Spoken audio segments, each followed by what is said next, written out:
स्वागत है जी तुहाडा सब दा इलैक्ट्रिकल सेफ्टी चैनल विच। अज दी वीडियो विच असीं गल करांगे कि असीं अपने लिमिट स्विच नाल अपनी जो ये लाइट है जां घर दी लाइट है इस दे कनैक्शन किस तरह कर सकते हैं और ये भी दसांगे तुहानूं कि इस तरह के कनैक्शन जो है असीं किस जगह ते यूज़ कर सकते हैं। अगर तुसीं साडे चैनल उत्ते नवें हो तां प्लीज़ साडे चैनल नूं सबसक्राइब करियो। वीडियो चंगी लगे तो प्लीज़ वीडियो नूं लाइक और शेयर जरूर करियो। सो सब तो पहलां असीं इसते कनैक्शन करने शुरू कर दिंदे हां।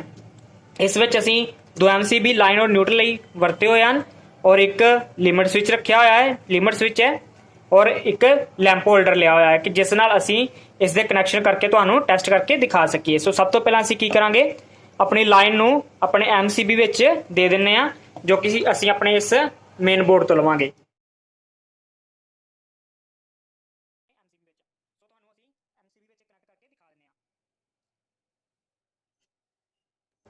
तुसीं बिजली का कोई भी काम करियो बहुत ही सावधानी नाल करियो, कोई शॉर्ट सर्किट ना लगे। सो असी लाइन और न्यूट्रल के कनैक्शन अपने MCB विच दे दिते हैं। हुण असी अपने जो लिमिट स्विच है इसनूं खोलांगे। तुसीं देख सकते हो उहदे उत्ते 4 ਸਕਰੂ बने हुए हैं। इन्हां 4 ਸਕਰੂ नूं असी खोल के तुहानूं दिखाउने आ।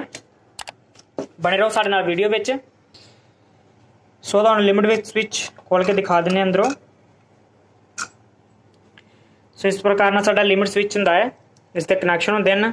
ये ऊपर वाले जो है ये ओपन कंडीशन में हम देख सकते हो तुसी, ये NO है नॉर्मली ओपन है और नीचे वाले NC है जिन्होंने साडे लिमिट स्विच नाल जो साडे कॉन्टैक्टर नाल कनैक्शन किए जाते हैं। लिमिट स्विच नाल असीं कॉन्टैक्टर नाल कनैक्शन करते हैं। जिन्होंने ये नहीं करने आते तो इस उपर असीं ऑलरेडी एक वीडियो बनाई हुई है जो कि तुहानूं असीं आई बटन में भी दे देवांगे और लिंक के डिस्क्रिप्शन में भी मिल जाएगा। सो हुण असीं की करते हैं, तुहानूं लिमिट स्विच दिखाता इस तरीके नाल लिमिट स्विच हुंदा है। हुण असीं की करांगे इस दे कनैक्शन कुछ इस प्रकार ना करांगे कि जदों असीं अपने लिमिट स्विच नूं दब्बीए, कुछ इस प्रकार नाल दब्बीए, इस प्रकार नाल दब्बीए तो साडी लाइट जिहड़ी है ऑफ हो जाए और छड्डण ते लाइट ऑन हो जाए। ठीक है जी, इस दे कनैक्शन दे इस तरीके नाल ही करांगे क्योंकि यह कनैक्शन असीं कुछ इहो जी जगहां ते करांगे जिस तरह के साडे इलैक्ट्रिकल पैनल हुंदे हन। जो असीं इलैक्ट्रिकल पैनल नूं असीं खोलते हैं तो उसकी लाइट खुद ब खुद जल जानी चाहिए है। जो पैनल बंद हो जाए तो उसकी लाइट बंद हो जानी चाहिए। कुछ इस प्रकार नाल इसके कनैक्शन करने हैं। ठीक है जी, तो उम्मीद है कि तुहानूं ये गल समझ लगी होएगी कि इसके कनैक्शन असीं कित्थे कर सकते हैं। सो असीं सब तो पहलां इसकी लाइन नूं कित्थे कनैक्ट करना है।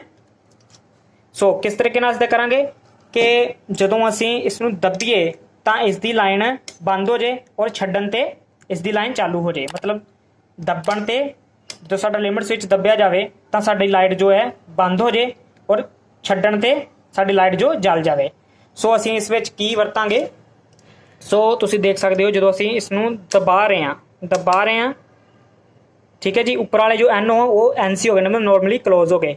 सो असीं इस विच कनैक्शन किस तरह करांगे, जो नीचे वाले टर्मिनल हैं जिन्होंने असीं NC है इन्हों NC विच असीं लाइन दे देवांगे। सो लाइन किस तरह देवांगे तुहानूं दिखाउने आ। बने रहो साडे नाल वीडियो विच। जेकर वीडियो चंगी लगे तो प्लीज़ वीडियो नूं लाइक करियो और चैनल नूं सबसक्राइब जरूर करियो। सो असीं सब तो पहले लाइन लैण वास्ते असीं लाल वायर वरतांगे जो साडी MCB तो आउट होवेगी। ठीक है जी, इसनूं असीं चंगी तरह टाइट कर दिंदे हां। सो असीं अपने MCB तो लाइन आउट कर ली है। ठीक है जी, हुण असीं की करांगे इसनूं असीं अपने NC जो NC है ना नॉर्मली क्लोज है इस दे 21 नंबर में दे देवांगे। तुसीं देख सकते हो इस उपर लिखा है 21 22 21 नंबर में इस टर्मिनल में दे देवांगे जिस नाल साडी NC टर्मिनल नूं लाइन चली जाएगी। सो असीं इसनूं कनैक्ट करके तुहानूं दिखा दिंदे आ। सो जिस तरह की तुहानूं दस्सिया सी असीं अपने MCB तो लाइन आउट करके अपने लिमिट स्विच दे NC नॉर्मली क्लोज जो 21 नंबर टर्मिनल है इस विच दे दित्ती है। हुण अगे की करांगे, जो साडा तुसीं लैंप देख रहे होगे, लैंप दी जो तार है एक तार नूं असीं अपने NC दे 22 नंबर चो लाइन नूं आउट करांगे।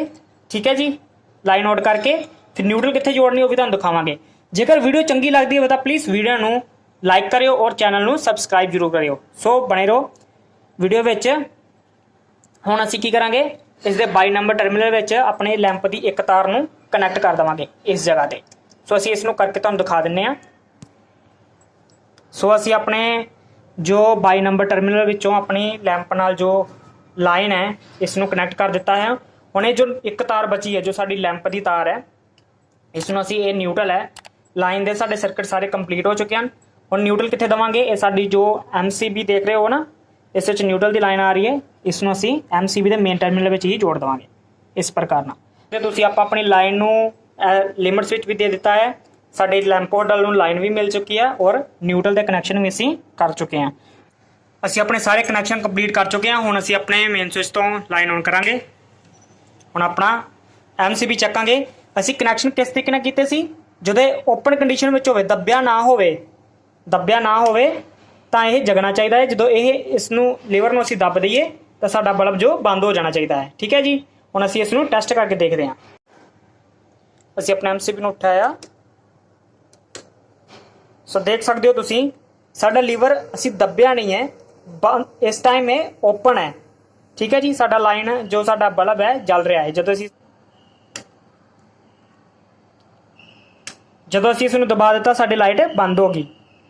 ਇਸੇ ਤਰੀਕੇ ਨਾਲ ਅਸੀਂ ਆਪਣੇ ਮੇਨ ਪੈਨਲ, ਜਿਸ ਤਰ੍ਹਾਂ ਕਿ ਇਲੈਕਟ੍ਰੀਕਲ ਦੇ ਪੈਨਲ ਹੁੰਦੇ ਹਨ, ਉਹਨਾਂ ਵਿੱਚ ਇਸੇ ਤਰੀਕੇ ਨਾਲ ਅਸੀਂ ਕਨੈਕਸ਼ਨ ਕਰਦੇ ਹਾਂ ਕਿ ਜਦੋਂ ਅਸੀਂ ਆਪਣੇ ਪੈਨਲ ਨੂੰ ਖੋਲ੍ਹੀਏ ਤਾਂ ਸਾਡਾ ਲੀਵਰ ਓਪਨ ਹੋ ਜਾਏ ਤੇ ਸਾਡੀ ਲਾਈਟ ਜਲ ਜੇ।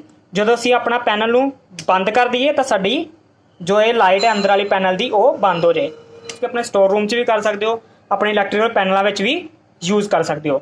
ਸੋ ਉਮੀਦ ਹੈ ਕਿ ਤੁਹਾਨੂੰ ਇਹ ਸਾਡੀ ਛੋਟੀ ਜਿਹੀ ਵੀਡੀਓ ਚੰਗੀ ਲੱਗੀ ਹੋਵੇਗੀ। ਜੇਕਰ ਵੀਡੀਓ ਚੰਗੀ ਲੱਗੇ ਤਾਂ ਪਲੀਜ਼ ਵੀਡੀਓ ਨੂੰ ਲਾਈਕ ਕਰਿਓ, ਸਾਡੇ ਚੈਨਲ ਨੂੰ ਸਬਸਕ੍ਰਾਈਬ ਕਰਿਓ ਔਰ ਆਲ ਬੈਲ ਆਈਕਨ ਨੂੰ ਜ਼ਰੂਰ ਦਬਿਓ ਤਾਂ ਕਿ ਤੁਹਾਡੇ ਕੋਲ ਆਉਣ ਵਾਲੇ ਵੀਡੀਓ ਦੇ ਨੋਟੀਫਿਕੇਸ਼ਨ ਸਭ ਤੋਂ ਪਹਿਲਾਂ ਆ ਸਕਣ। ਸੋ ਮਿਲਦੇ ਹਾਂ ਇਸ ਦੇ ਨਾਲ ਹੀ ਅਸੀਂ ਅਗਲੀ ਵੀਡੀਓ ਵਿੱਚ। Thank you for watching.